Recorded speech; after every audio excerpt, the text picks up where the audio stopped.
CBI ఎప్పుడు 2020 July 7న దర్యాప్తును చేపట్టింది. నిందితుల్లో ఒకరైన special sub inspector Paul Durai 2020 ఆగస్టులో కోవిడ్-19 కారణంగా మరణించాడు ఆయన. మిగిలిన 9 మంది పోలీసులపై సిబిఐ ఏంటి 2020 సెప్టెంబర్ 25న ఛార్జ్షీట్ అయితే దాఖలు చేసింది. అక్కడ నుంచే దర్యాప్తు అయితే కొనసాగింది. 2021 మార్చి 10న మదురైలోని మొదటి అదనపు జిల్లా సెషన్స్ కోర్టులో విచారణ కూడా ప్రారంభమైంది. మృతులు తమ దుకాణాన్ని అనుమతించిన సమయానికి మించి తెరిచే ఉంచారు అని చెప్పిన దాంట్లో వాస్తవం లేదని, అది కేవలం అబద్ధమని, వాళ్ళపై తప్పుడు కేసు నమోదు చేశారని ఈ సిబిఐ దర్యాప్తులో వెల్లడైంది.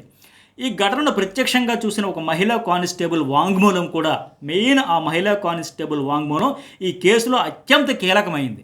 ఆవిడ వాంగ్మూలంలో ఏంటంటే, బాధితులను ఆ రాత్రంతా చిత్రహింసలకు గురి చేయడమే కాకుండా వాళ్ళ ఒంటి మీద ఉన్న బట్టలతోనే స్టేషన్ నేలపై పడి ఉన్న వాళ్ళ గాయాల రక్తాన్ని శుభ్రం చేయమని బలవంతం చేశారు అని కూడా ఆవిడైతే వాంగ్మూలం చెప్పింది. సో పోస్ట్ మార్టం నివేదిక ప్రకారం కూడా బెనిక్స్ శరీరంపై 13 గాయాలు, అట్లాగే తండ్రి జైరస్ శరీరంపై 17 గాయాలు ఉన్నట్లు తేలింది. వీటిలో చాలా వరకు బలమైన దెబ్బల వల్ల కలిగినవే.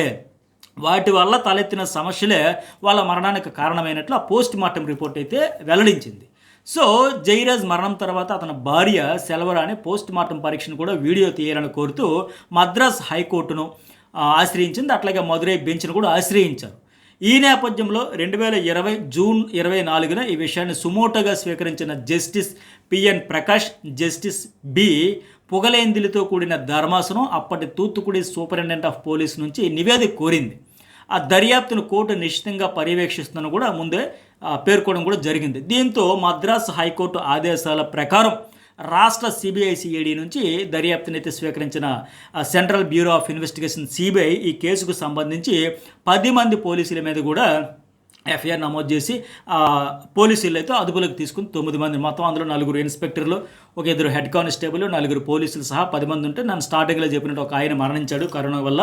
వీళ్ళలో 9 మంది పోలీసుల్లో ఎవరెవరంటే ఇన్స్పెక్టర్ శ్రీధర్, సబ్ ఇన్స్పెక్టర్లు బాలకృష్ణన్, రఘు గణేష్, పాల్దొరై చనిపోయారని చెప్పే కదా.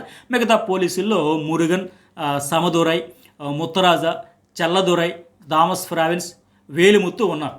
ఈ దర్యాప్తు సమయంలో మహిళా కానిస్టేబుల్ ఇచ్చిన వాంగ్మూలము ఒక కీలక పరిణామంగా మారింది. ఆ తండ్రి కొడుకులపై రాత్రిపూట దాడి జరిగిందని, స్టేషన్లోని బల్లలో లాఠీలపై రక్తపు మరకలు ఉన్నాయని, గోడల నిండా వాళ్ళ రక్తం అయితే పడిందని ఆమె దర్యాప్తు అధికారులకు చెప్పినట్లు సమాచారం.